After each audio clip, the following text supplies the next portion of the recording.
I need to ask you a question. Be curious, Drifters. Amelia's Jewel hits the front. Emma is coming right away for Damien Oliver. Bella Nipotina, and boy, doesn't she deserve this. The Giga Kick's got a strong kick. Golden Mile, soar out the mile. I'm thunderstruck over the top. Mr. Brightside has won the mile. And Militarised blows them away in the Champagne Stakes. And she's a class act, pulling right away Prowess. And Zugotcha won it by 2.5. Zaki, joined by Animo, who looks Destiny in the face. So I did this a few, maybe 2 or 3 episodes ago on our preview podcast, because that's what we do on a Wednesday. Taking a trip down memory lane. And I thought a way that we could do that this week is a couple of Turnbull winners, because we have a pretty decent field this week. We do, yeah. So let's have a look at one of your guys, Incentivize. Explosive Jack is last of the 9. Coming up towards the turn at the 650. It's Mount Popper, Incentivize the fence, and Sir Dragon A 3 deep. Very elegant, about to peel 4 deep. And then came Persan, a gap to Young Verda, Chapata, Explosive Jack, and Johnny Get Angry. Races on very now. elegant here, 400 to go. Incentivize kicks on the inside under the whip, and Sir Dragon A together. Very elegant joining in, and Young Verda is almost making a line of 4. Incentivize kicks at the 250 from Young Verda. Very elegant has to find. Chapata runs on. Incentivize finds though at the 100 metres. 3/4 Young Verda. Incentivize getting tired. Young Verda coming at it, but Incentivize is finding, and Incentivize has won. Just kicked away from him. One star. Young Werter running into half a length. Yeah. Strange. It was a strange race. Because VE then came out and ran 4th or 3rd in a Cox Plate. Ran 3rd in the Cox Plate and then won the Cup. Because that was easily one of her worst She didn't look happy at all. Ah. And that was Damien Lane on board. Frosty, and he's a terrific jockey. But you've had your issues. I've had my issues with him. I think very elegant. Obviously J-Mac, but Mark Zara was the right sort of jockey for her. She needs a daddy on board. Yeah, she needs a daddy, and someone who can just wrestle her into submission. Whereas Damien Lane, Frosty, he's more of a allow the horse to get into a rhythm type. I'm on top, babe. Yeah, exactly right. Yeah, Incentivize. Oh, it's probably the saddest story in racing for me. yes. But Corner Buy-in, Divine Bray. Unicorn of the 650. Then John Snow. 2018. Further back is Young Second Star, one for ridden Winks? along, passed Yes. by Kingsville Dream.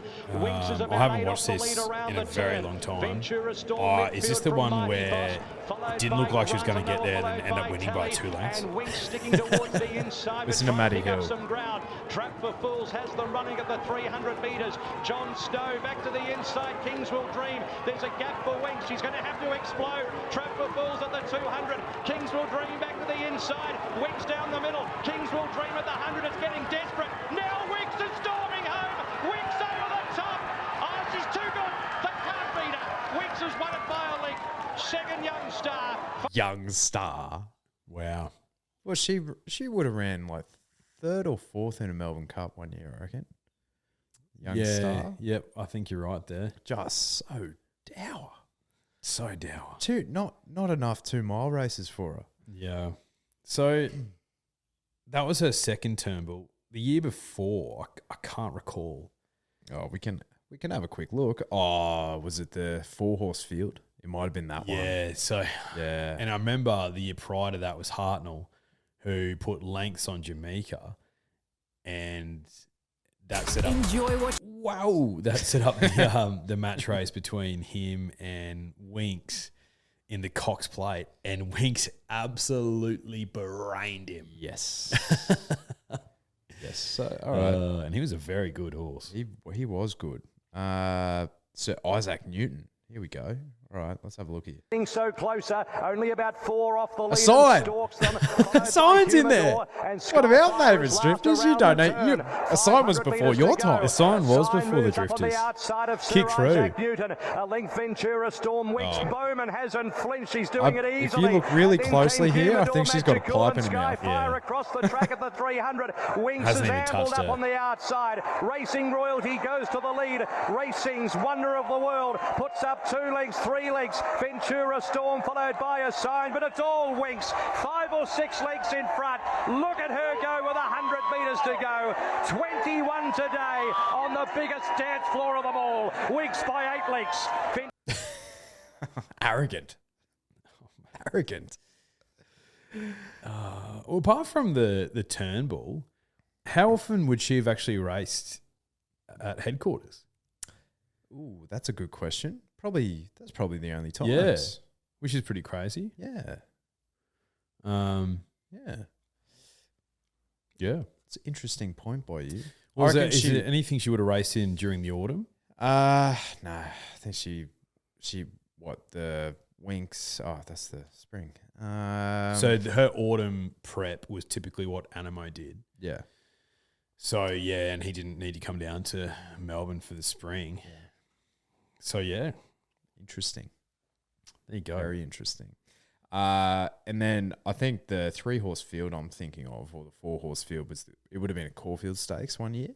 Yeah, maybe against like Blackheart Bart, great horse, very good horse, but he wasn't Winks. No, he won a Group 1 at 9. Blackheart Bart at 9 plus 91, 100 to 1. He was that day. That's right. And everyone's jaws were on the floor, but not for Lindsay Smith, who actually won a premiership on the weekend. Yes. Hell of a performance training horses and then playing off the bench for the Penrith Panthers. Yeah, fantastic effort. Penny Panthers. They're just getting started, apparently. Yeah, well, fuck me, Dad.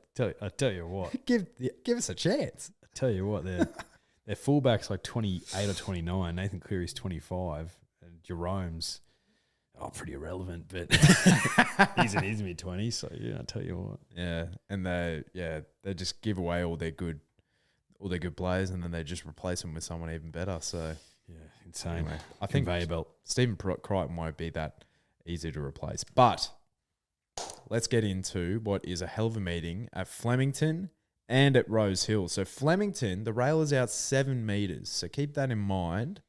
And this is going to be a really difficult meeting to actually preview because 1 for that, but 2, there's a little bit of rain around. It's a soft 6 at the moment. But I think I heard Ollie earlier in the week where I think they were deliberately not watering it. So it was quite firm around Melbourne traps. So I think we should be okay because there's not too much weather later in the week, but I think it's still raining down there. So it's a little bit hard to say. I'm thinking like a soft 5-ish, soft 6-ish. I don't know. I'd be leaning more towards a good track. Yeah. Especially with the Flemington drainage. So I'm anticipating soft 5 at the worst. Yeah. Personally. Let's hope, because it's only really, pardon me, a little bit under weather drifters, but I'm the type of guy that isn't really going to overthink this, and I'm going to turn up, and I'm going to continue giving you this content. Yeah, it's just what's the opposite to a victim mentality, drifters? It's a winning mentality. That's what we have here. I'm a hero.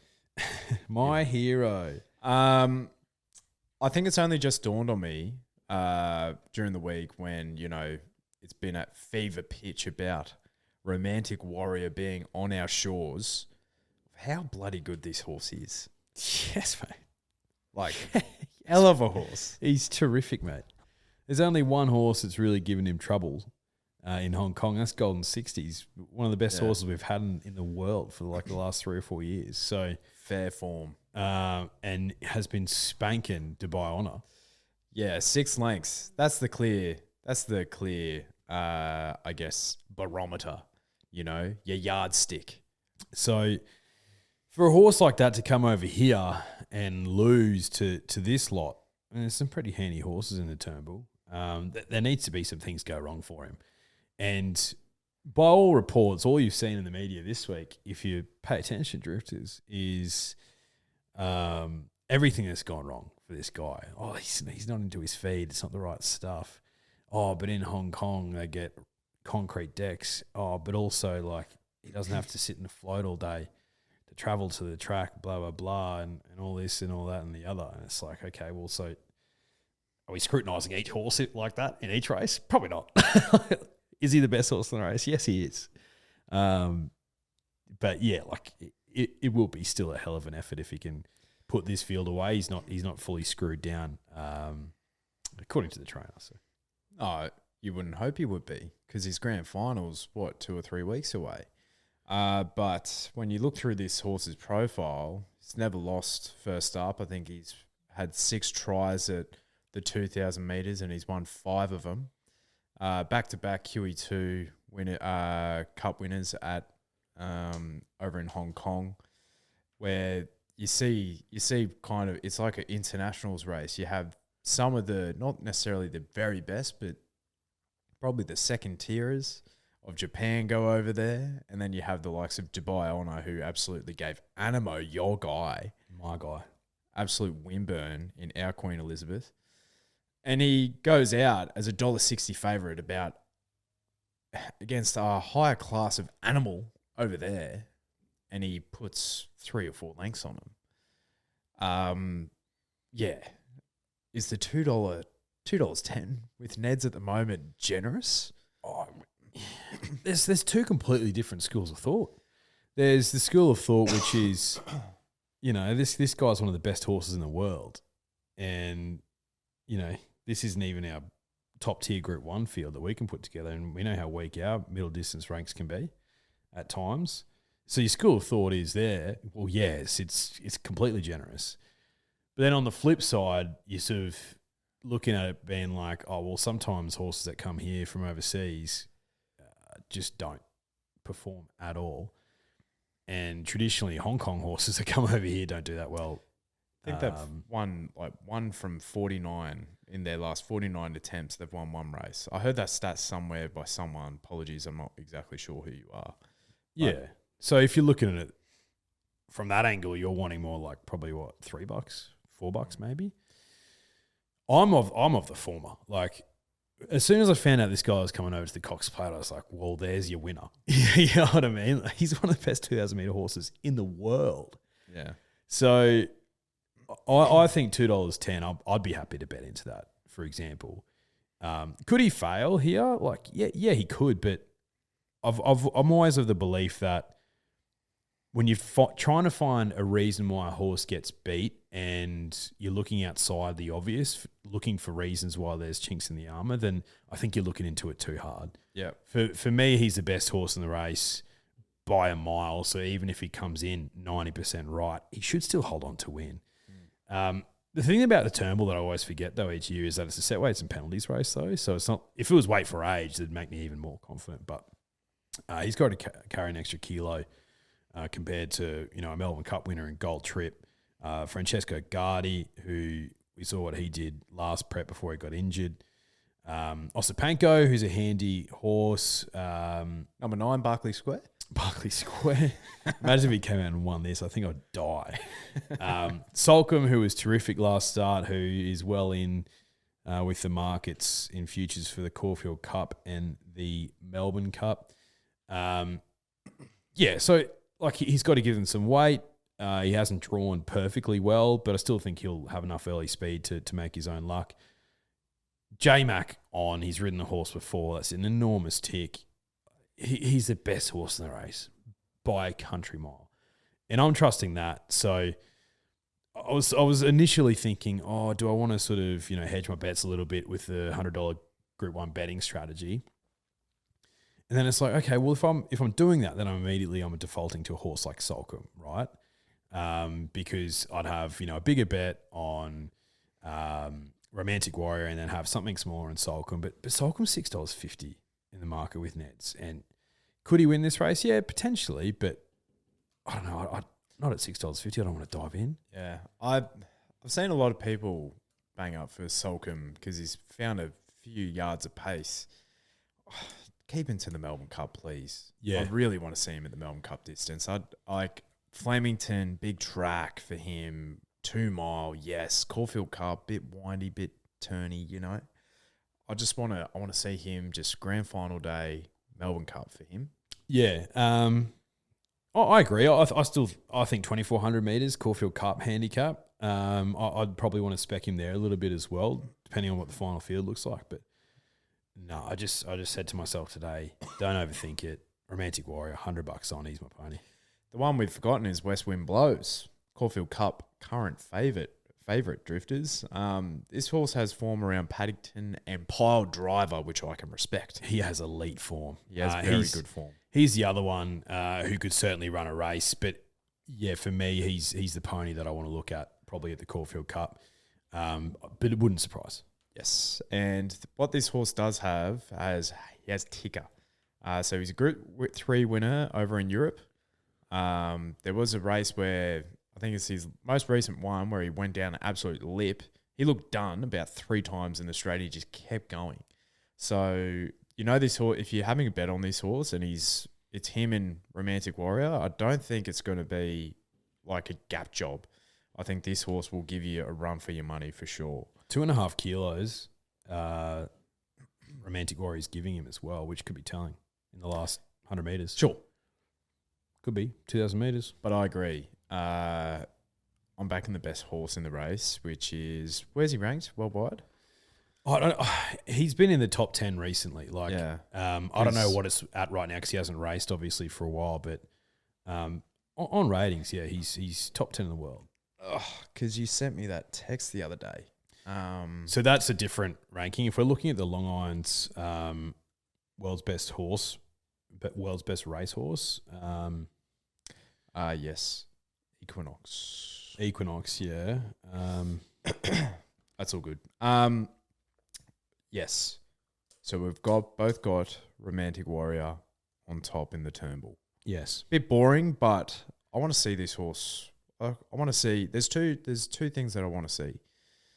The first is him win, and then I want to see this horse in a Cox Plate, obviously, and we're going to see that regardless. But if he fails, well, that kind of opens up conversations for an Amelia's Jewel to stay in Melbourne and bypass the Golden Eagle. 100%, yeah. Yeah. Like they're not here for a holiday, mate. You know? Romantic Warrior. But Amelia's Jewel is like, Simon Miller's got an eye on him being like, I'll be here for a holiday, mate. So I'm just looking at 2022 Timeform global rankings, right? So it's not current, but like last year, you had Flightline, that freakish American horse, number 1, Baye, number 2, also a freak. Equinox was 7th, but you know has done stuff since then. Nature Strip was equal 4th after his run Royal Ascot in 2022. Romantic Warrior is equal 10th. Yeah. So we're talking best of the best. Yes. All right. Yeah. There you go. Let's get to the rest of the undercard at Flemington. So the Maribyrnong Trial Stakes is race 2, 1,000 metres listed race for the 2-year-olds. Now, yours truly tipped out Bodyguard at 40-1, and the thing that beat him home by a lip wins at $9. So this is a really, really easy bet for me. Bodyguard at $5.50. Craig in the saddle. Frank, that trial form. Am I diving into that price? Absolutely not. I'm going to watch it go around, but for the sake of having a tip, mate, he's the clear one on top for me, Bodyguard, because I think he actually went better than Espionage in that trial, in my humble. That's a fair enough bet. Like you mentioned Bodyguard last week. You know what I mean? Like, it's an absolute no-brainer. Barrier 2 might find the rail and just guide him down there. Very true. Very true. I like Wolfgang, number 8. J-Mac gave Lloyd Kennywell a call after seeing this boy trial at Cranbourne, I believe, and was like, hey, I want that ride. J-Mac's making that call. Yeah. You and me, baby. He's clearly seeing something. Ain't nothing but mammals. Exactly right.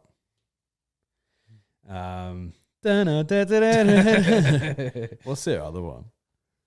You know what? You know where? There's the Untis one. And the Untis. Who is this band? Don't know. Like, do you know what I mean? Like, why are they writing songs like that? No idea. All you need is my Untis. Terrible stuff. Very stinky stuff. Race 3 is the Superimposed Stakes, 1,800 metres listed race for the 3-year-olds. Set weights and the penalties. I thought this was awfully tough. But what you have to be extremely mindful of here, Drifters, is the Sydney form. Sydney form. With Riff Rocket. And 100%. You tell them why. Because this guy came home like a freight train, but not fast enough to beat Snowman. Now, Snowman was terrific in that race at Rosehill Gardens midweek last week, and he's being set for a gloaming stakes. Not a spring champion. And then a spring champion. Gotcha. If he runs well there. So you're looking at a horse that is a potential 3-year-old Group 1 type-esque horse. Riff Rocket was favourite to beat him that day. Yeah. Waller was interesting there before the race. He was like, basically, I'm confident that both of these horses will run well, and they ran 1-2. Yeah. And the market really loved Riff Rocket there, but Snowman for Sneesby Racing got the chockies. Got the chockies. Starting price profile. Yeah, he's a bet here for me. Yeah. Probably not a betting race for me, but Riff Rocket, the Red Rocket, is my on-top selection. Red Rocket. How is Leo going? Mate, I think he's a bit down with all this wind around. Yeah, it's not ideal, is it? All right, race 4 is the Edward Manifold, the 1,600 metres Group 2 for the 3-year-old fillies. Set weights. Are you forgiving Legacies for a below-average run? Yeah, I think so. Windy Flemington that day? It was. Starting price profile. She was like $1.75. Got absolutely pumped in. A lot of people's best of the day, probably mine included, to be honest. Maybe even the victims included. I'm not sure. I have to double check. Is that the amenable day? Or Yeah, actually, no, might have been the amenable day. I don't know. But yeah, anyways. Yeah, I forgive Legacies for that. Like, she's the sort of horse who looks like wants the mile, I think. The Griff form is good form. Won Friday night at the Valley, and yours truly was not on, lol. Neither. Yeah, back to King of Fighters. Silly stuff. Yeah, I'm prepared to give her another go, especially with like $3.60 with good people in Neds. I was assuming it should be a bigger price, but I'm still happy with that. I thought a horse that actually finished ahead of her in that same form reference was Nodachi. We'll probably have the tactical versatility on Legacies, I'd imagine. Frosty on board for the Ellerton stable. Hopefully can sit about 4 to midfield, because by my speed maps, not a ton of speed in this race here. So I don't know. I think I'm willing to take a little bit of a spec for something that's, 2 to 3 times the price of Legacies for a horse that I think has a little bit of talent. So Nodachi on top for me. Race 5 is the Danehill. I love the Danehill. Good race each year. It is usually a form race for the Coolmore. Yeah. Archo Nacho last start, he was good. But I'm happy to take him on here. Sure. I am unstoppable. So I'm Unstoppable was held up on the straight last start at about the 300-metre mark in the Poseidon Stakes listed race. And as soon as he got clear, he absolutely savaged the line. So I'm hoping that he finds some more luck. I'm hoping for a good day for Lloyd Kennywell on the weekend. So he's the tip for me. And I think he's also meeting Archo Nacho better at the weights. So, yeah. Libertad is an interesting one in this race. Are you looking at his last start in the Run to the Rose and just thinking, no, this horse ain't good enough? I think or is that forgive stakes? Yeah. Like, he was only beaten 2 lengths there, and he was bang average, So if he runs up to his ability, he's running the game here, and he's not facing the likes of Cylinder and Nadal, There's a couple here from the Chris Wallace stable at a big price that could run really well. Kadinsky, Abstract, and Cigar Flick. Yeah, and I'm not a cigar man. I am, but not in this race. Big cigar guy. I'll flick him out of my form guide, Cigar Flick. I am a Kadinsky abstract guy, but his 2 runs back, he's had that little bit of a. You see enough, you're like, oh, I could fall into you again. He could win a nice race, this horse. Getting a price to find out. $18 is huge. Yeah. And I think it's the perfect type of horse to lob into your Ned Same Race Multi for 4th, because you're going to get about $3 to $4 for that. But I am a Nacho guy. Great name. I love Mexican. Yeah. I'm a believer because, yes, I'm Unstoppable was unlucky, but he was second up there, and Nacho was first up. So with that scope for improvement here, I think Archo is a cracking bet here, and I'm keen at the $4.20. Benny Mellum on board. Go. Nacho. The winner, if Archo beats I'm Unstoppable home, you buy me some nachos, and other way around, I buy you some nachos. Guzzy. All right. Lovely. Sponsorship? What's your Gozzy order? Gozzy. Guzzy. I call it Guzzy. Guzzy? Even though I think it's Guzman and Gomez. Yeah. Guzzy. Just because, whatever. I usually get an enchilada. They're good, aren't they? Yeah, grilled chook, spicy. Yeah. Oh, you like the spicy one? Yeah, mate. Okay. Yeah. Yeah. What, do you get mild? I do, because I think it actually tastes better than the spicy. You know me, man. I love my spice. I've never tried the mild because I just assumed it would be the same sort of flavour. No, yeah. I just don't think the actual salsa that they use or the spices actually it doesn't taste that good to me. In my humble. This is like when I get Nando's. Yes. I actually get the barbecue Nando's. Yes. Even though I'm a spice guy. Delicious. And then I get the hot sauce. Ribs. No, hot sauce on the side. Or I just get the bottle that they give you and then just smack that on the side and have a bit of both. But because the barbecue tastes better than the actual. It does. So so I might have to try that. Yeah. Give it a go. All right. Race 6 is the Rose of Kingston Stakes. 1,400 metres, Group 2 for the mares, set weights and penalties. It's just a day of set weights and penalties. You know what I'm talking about? Princess Grace is $1.60 in this race. I saw that and I immediately thought, what else? Where can I make some money here? 100%. Mr. Brightside form, which she has a stack of, is the best form in the country. But I don't know what it is. It might have something to do with the point of consumption tax, or it might not. It just might be a coincidence. But I tell you what, some of the prices we've been getting this spring for favourites, they've been winning though. Have been winning, yeah, but Awfully short. There's not a lot of room for error for punters, is there? There isn't. Really unforgiving.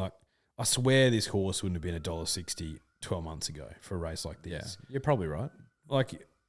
Probably, red odds, but just like $1.90 to $2. And that might not sound like much drifters when you're still looking at $1.60 compared to $1.90, but it is a significant difference. Yes. So I'm not diving into that price. I actually like the look of this skew if. What is Opie Boston doing here? What is Opie Boston doing here? He ain't crossing the Dutch for no reason. Last time I saw him for a working holiday, he ran a bloody track record with something that has a bloody jetpack. And Mark Walker, he ain't fucking around. he's flying. Toppy here draws a little bit sticky, but I'd like to get on at $8 with the good people in Neds. I suggest, drifters, you stop listening to us right now, you open your Neds app and you get on now, because I cannot see this horse being $8 on Saturday. I don't think so. No chance. The Wakado stud Silks, same as I Wish I Win. She's also out of Savabeel, just like I Wish I Win. They could bring any number of horses over here. Now that they've got that base in Cranbourne, they've got Imperatriz at the moment, obviously. They ain't bringing this one over if they don't think it can win some races. No. And if you look at, if you need more convincing to have a bet on this horse, because I guarantee you this horse will not start this price on the day. It beat Dragon Leap, who's beaten I Wish I Win a couple of preps ago in the run, and it beat Legato as well, albeit Legato was first up, but flashing run there. Legato's second favourite in a Golden Eagle. Yeah. Like, this is a easy bet to have. At $8, yeah. $8. But I'm thinking you're probably getting, what, 5s, maybe 6 on the weekend. So, yeah, jump on, Drifters. And I was just thinking, when you were talking about this horse, like, all right, what's these Kiwis that they bring over? Like, what's the actual end goal here? It would be an Empire Rose. For this girl? Yeah. Yeah, I would imagine so. So, let's have a look. Empire Rose Stakes on my Ned's app. Skew if $8. Oh, that's short. I don't know. I'm thinking Golden Eagle. Yeah. I'm thinking they take her there. Yeah. Rather than the Empire Rose. She's 4 years old. Prize money is astronomical. I think it's all dependent on if AJ goes there, but yeah, you're probably right. All right. But yeah, Skew if both, mate, we're picking the eyes out of this one. The Bar Cummings is a sensational race. Great race. Group 3 handicap. You're in the Melbourne Cup. But this is the way that these fields have landed. There is some very unlucky runners this weekend. First and second emergencies, this market doesn't know what to do with itself, because your first and second emergencies are your first and second favourite. So First Immortal is the favourite at $3.40, but he's your second emergency. And then Carini at $4.40 is your second favourite. So I was really keen on First Immortal. He's done nothing wrong, and he won't know himself with 54 kilos on his back. Yeah. I backed him last start, and he was basically probably the most dominant winner of the day. Easily. 63 kilos on his back, just led and charged. And, he's big, strong gelding. 54 kilos on his back. The Kavanaghs are dead keen on this horse. They're like, we're desperate to get him into a Caulfield Cup because we reckon he'll run a big race. I really do hope he gets a start, because he's a definite bet for me. $3.40 with good people at Ned's. If Carini gets into the field, but First Immortal doesn't, I probably will have a play at Carini, but nowhere near as keen on him as I am on First Immortal, despite the fact that I also found him last start. Just the prep so far, like the resumes in a 1400 metre handicap, running third there to Amenable. Wins really well over 1700 metres. Flemington a few weeks ago, and there was a month between runs there, and then makes a big step up to 2,500 metres. Bit interesting for me. You look at his form overseas, and can he run 2,500 metres out? Yeah, like he can. Like, that's not an issue, particularly with 54 kilos on his back. Mickey D on board. It's a big step up, though. It is a massive step up. He'd probably still be my play in the race if he's in the field and First Immortal isn't. If the track is still a soft 6, like it might be, even maybe a soft 5, so he's a massive price, and he's come in a fair bit already, I'm assuming. Number 3, Shiraz, like he'll get this distance for sure. Draws pretty well. It'll be up on pace. I'd probably have a little bit of a spec in the Sneesby Racing Silks there. He's $12 with Neds. I was hoping it'd be more. Yeah, I think there's a horse that is going to be underrated until he wins a race like this. Just a 2,500 metre specialist, and that's number 7, Athabascan. John O'Shea has this horse absolutely flying this Humming. $6.50. He'll probably start favourite once these once these emergencies sort themselves out.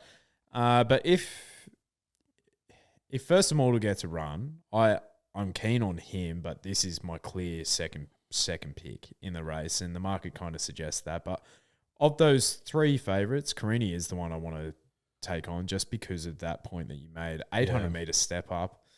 Oof, that makes me nervous. If this wasn't a win and you're in, it wouldn't be racing here. Yes, correct you are. All right, let's go to race 9, the Gil Guy Stakes. 1,200 metres, Group 2, set weights and penalties for the 3-year-olds. Now, are you a Star Patrolman? I don't mind Star Patrol. Like, I don't mind him as a horse, and I've definitely got nothing against him. And he was really brave holding on last start in that Benedetta race. But, like... He did hold on, didn't he? He held on, and also, like, Benedetta was way too far away. Like, it was one of those days where you just needed to be up on pace, and she was too far away, giving him a sight. And my guy, King of Sparta, should have won the race. Should have won the race, yeah. He carried 54.5 kilos there, and it was a big gap between runs for Star Patrol. Goes up to 59 kilos here. Like, yeah, wouldn't surprise at all. But I'm happy to take him on with Shelby 16. I was not expecting that. With a little filly down the bottom, Fuck Siesta yeah. Magique. Mate, we are singing from the same hymn sheet this week. She was brilliant resuming in that Benedetta race prior to the Star Patrol race, where Benny beat Parasail home. And that was nearly a year between runs as well. I like that they've given her like about a month off as well, just to give her a bit of time just to recover from that first up race too. Like, she's not going 2 weeks in. Look, you don't run second to In Secret in a Coolmore and lose that ability. You know what I mean? And Graham Begg is kind to his fillies and mares, and he knows how to train a good sprinter, obviously.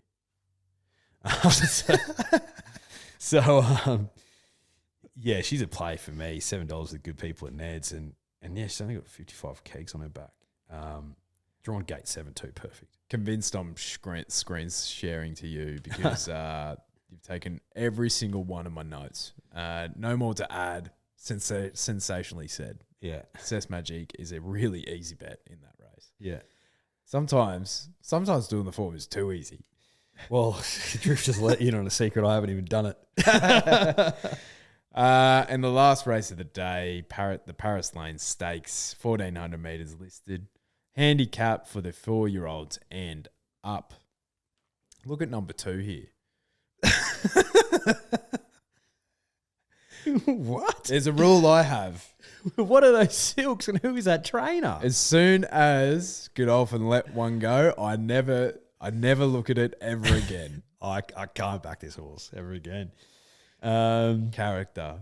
Oh no, He's got a new home, which is good for him, but not good for, I guess, his winning chances. No, I cannot bet on this horse. What do we got here? We've got 1,400 metres, and I'm wondering what the hell Kieran Maher and Dave Eustace are doing with Detonator Jack this prep. I know.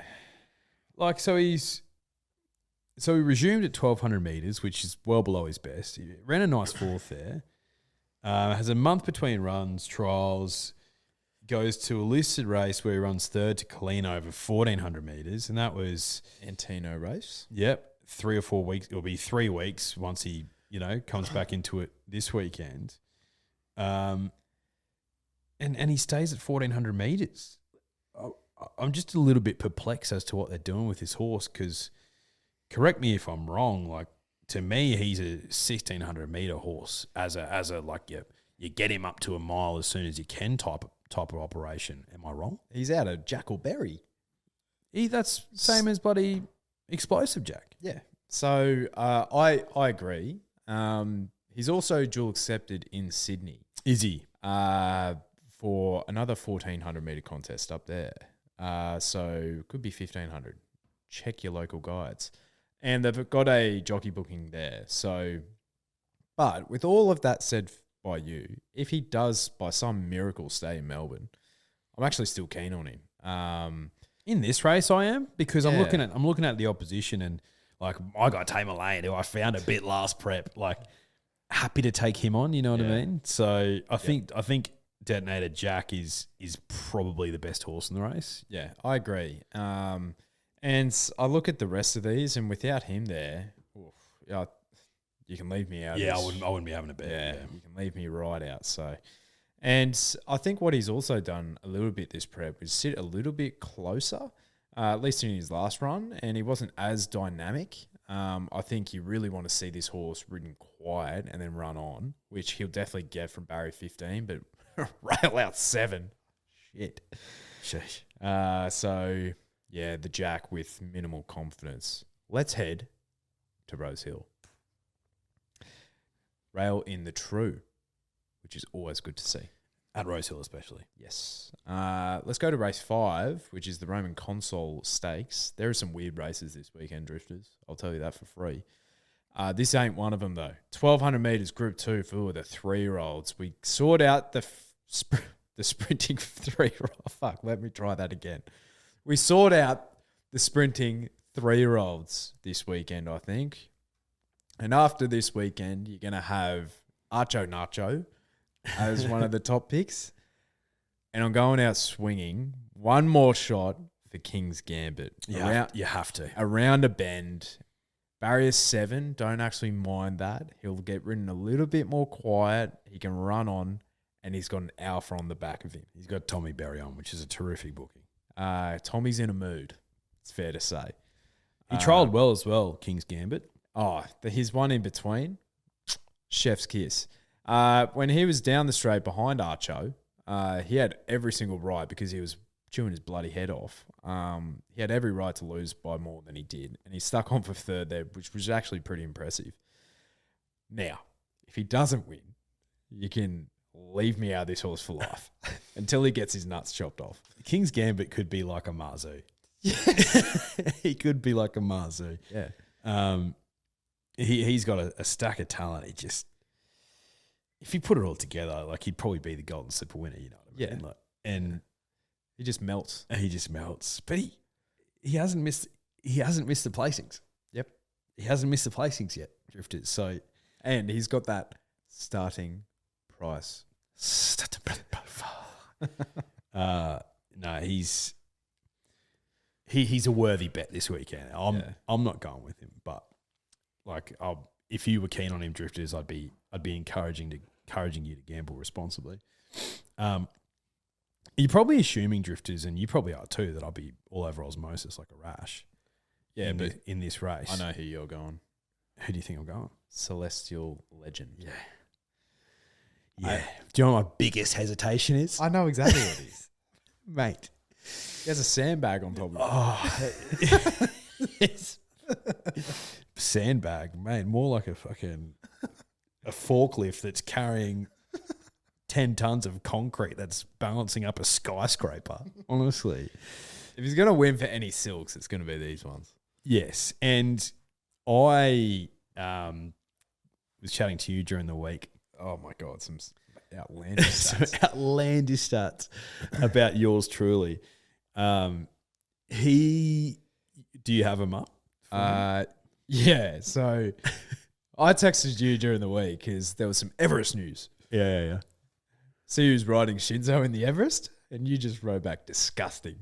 And then I didn't reply to you. And then you were like, he hasn't ridden a winner at Randwick this season, including the Kenzo. Has ridden 2 winners at Rosehill from 46 starts. 60 starts for Waller this season for 6 wins. Negative 50%. On the pot, yeah. On the pot. That's not good reading at all. Yeah, is this being discussed? Like, is Twitter alight with like how poor Karen McAvoy's been? They're aware. Yeah. Trust me. Like I've said multiple times in this podcast, he's not a betting proposition, mate. There's a reason why people are talking about Blake Shin. They're talking about Nash. Nash, firstly, because Nash is mesmerisingly hot. And Frosty. Frosty's been flying. Because those 3 are head and shoulders above everyone else at the moment. And J-Mac's a close 4th, but he's been injured. What do you want him to do? He can't do anything. He can't do much when he's got the feet up. J-Mac, literally. But Celestial Legend. Like, Osmosis, could 100% win. But if I know beyond Baker, which I'm trying to get into his psyche a little bit, I'm just putting on his boots. Yes. Beyond Baker's. And he would have been looking at that first up run, the Heritage Stakes, and he's got this horse fully screwed down for that first up run, thinking if he wins this, he'll get an Everest slot. It's not going to eventuate. So Will Osmosis be a little bit flat after that? Potentially. And I'm thinking that's why I'm going to take him on. Plus Celestial Legend last start. Oh, Yeah. he's a bit green. I think he'll be a much better autumn 3-year-old Celestial Legend, but he's gorgeous. Like a grey legend, Bonho Silks. Kieran McAvoy in the saddle. Les Bridge, the trainer. I think he's got plenty under the hood.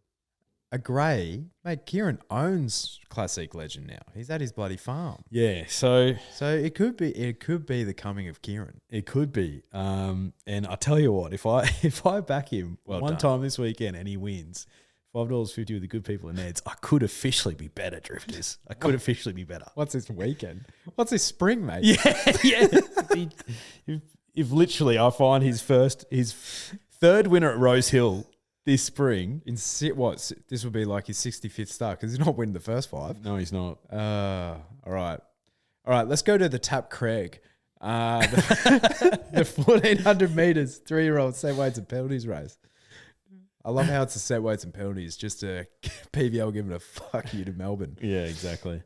I thought this was a really, really simple, responsibly put out type of operation with NCAP. Ran second in the Golden Rose. He finds the trimmings here. The other horse that I really want to see run on really nicely with Tommy Berry in the saddle again is Ducasse, heading towards a spring champion. I'm a bit miffed by the preparation for this horse. Yeah. I want to see him step up in distance by now.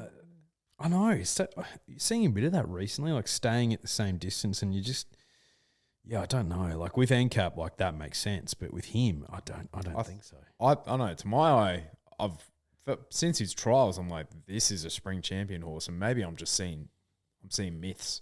I really hope it not, because I've got some nice futures on him in some little combos there, but we'll see. NCAP for you?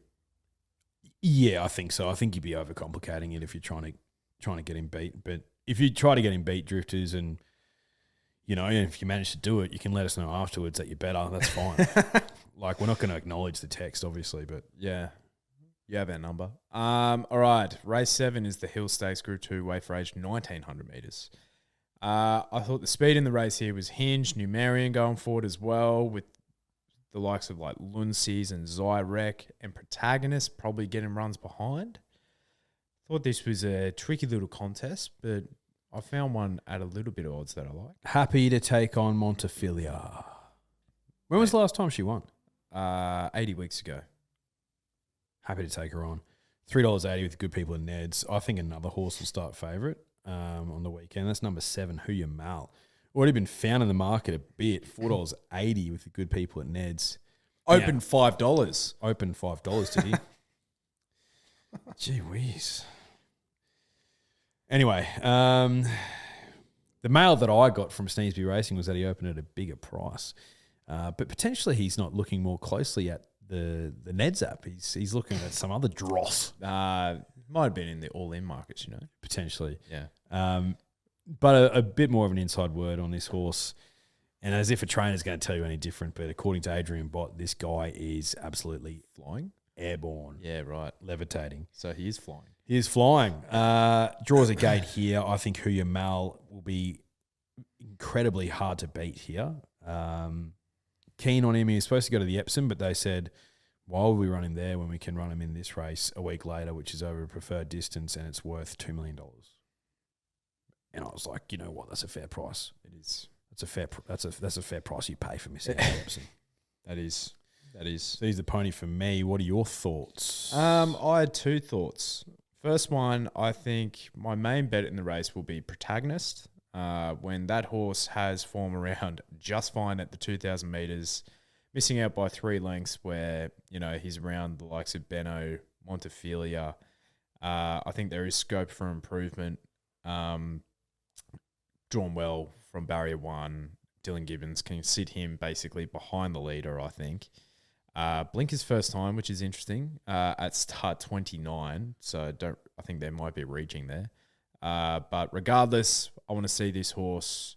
I want to have something on this horse at $7.50.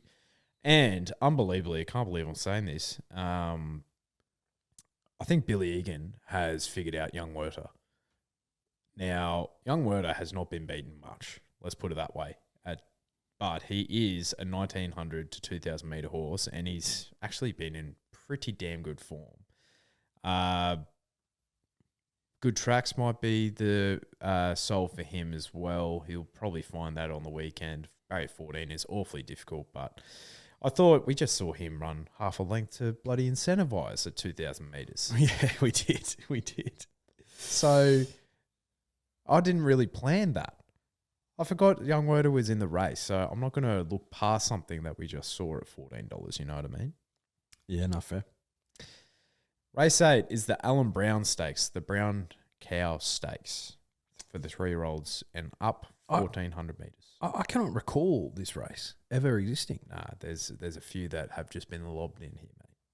Because there's a reason why we're looking at these, because they're not black type races. They're just like whatever. It's called cash. Yeah. So put it on and they will come, like number 10, Detonated Jack. So this race is worth $1.5 million. What? Yeah. First place gets 870 grand. This is just to keep him up here. Yeah. And to get the good ones to come up. Yep. Gee whiz, PVL.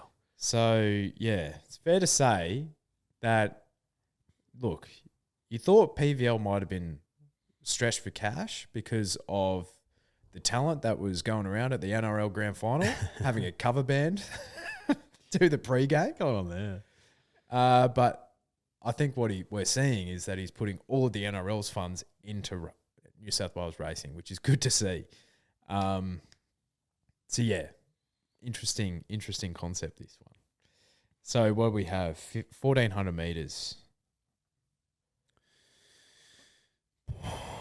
I thought Alentia was another bet here. Oh, yeah. Scratch from the Epsom. Scratch from the Epsom draws the car park. Again. Oh, she goes back and, yeah, you're hoping that the track should play pretty fair on the weekend. That's what you're hoping for her. Waterford, do you go back to the well? Nah, I just don't think he's much of a winner, you know what I mean? And that's ridiculous to say with 11 starts and 4 wins. But what I did see in this race was a ton of speed. I saw a shitload of speed. And I think for the money that they're running for, I don't think they're really going to be second-guessing themselves, because you have this is a really weird race because you have the likes of Stockman that wants 2 mile and Banju that probably wants 2,000 to 2,400 as well. And the likes of Bandersnatch, which has been up for a while, Tamer Lane, who's dual accepted, Lions Raw, he's won a Group 1 at 1,600 metres and he's been out to 2,000 metres as well. Cepheus, Palmetto. It's really, there's a ton of different form lines to put together. I'm just banking that Alentia in this race with some hot speed on can hopefully sit a little bit closer. J4 gives her an absolute peach and she'll finally show us the talent that she promised. Yeah. I'm going to go back to the well one more time with Waterford. I just think knowing Chris Waller with his horses third up, he would have circled this in the calendar. You would imagine this one's worth a Mozza. And I think it'll be screwed down and wound up for this. Drawn okay, plenty of pace on. Meets Cepheus a bit better at the weights. Yeah, I'll go back to the well one more time and then never again. Sweet. Race 9 is the Navision. So this one's worth 250 grand. Group 3 for the mares, set weights penalties. There's an easy bet to have here, Drifters, and that is number 5, Magic Time. Graham Begg, that point that you made about keeping a space between runs was really well said by you.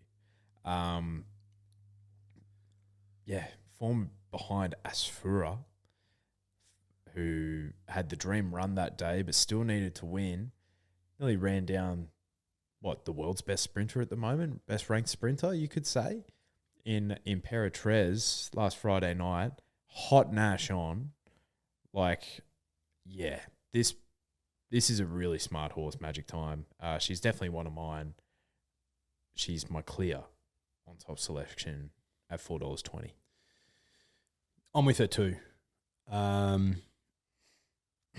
Parasol. We're convinced she can't run 1200. So we've got to stick to that, right? Until we're proven wrong. Exactly. And yeah, like Hot Nash on Magic Time. It's a hell of a booking. A month between runs. She'll take so much improvement out of that run behind Asfura, and you're right. Like, Asfura is good form. Back to Mare's Grade as well, because I think that Asfura race was that weight for age? Ooh. Or it might have been set weights and penalties, but it was against the boys as well. So, anyways, yes, I'm with you, Magic Time. Well said. And I believe, mate, that's all she wrote. That's all she wrote.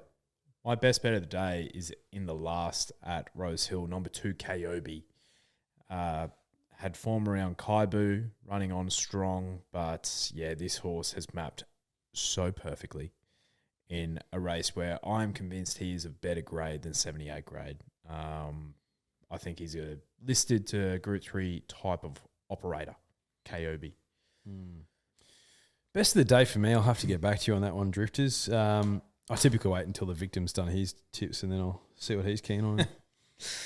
Maybe I'll share something on the stories on Saturday morning. Oh, that's exciting. We have a runner tomorrow, Drifters. So if you're listening to this and it's Thursday by now, go to Gosford. Race 3, number 1 Counter is running for Chris Waller and Tommy Barry, our guy in the saddle.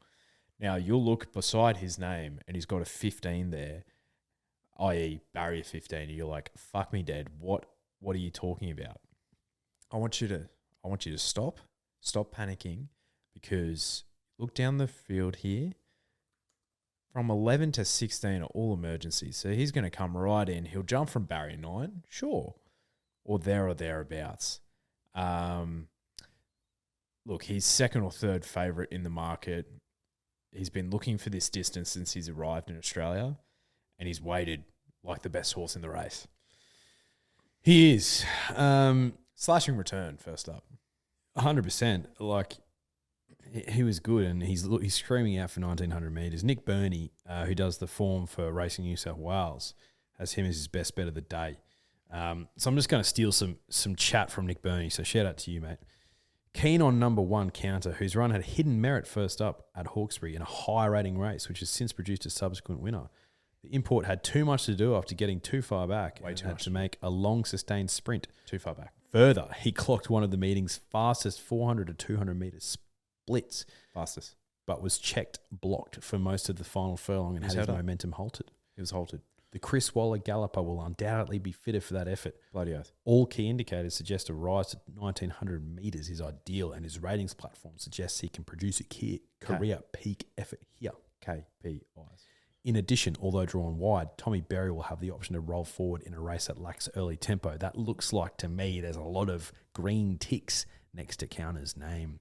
Drifters, so wish us luck. Our stable needs its first ever winner. Oh, I'm sick of running 5th or 6th. I'll tell you that for free. Oh, so am I. Well, at least get us into the podium, Counter. Please. Keen as. All right. We'll see you Sunday. See you, Drifters.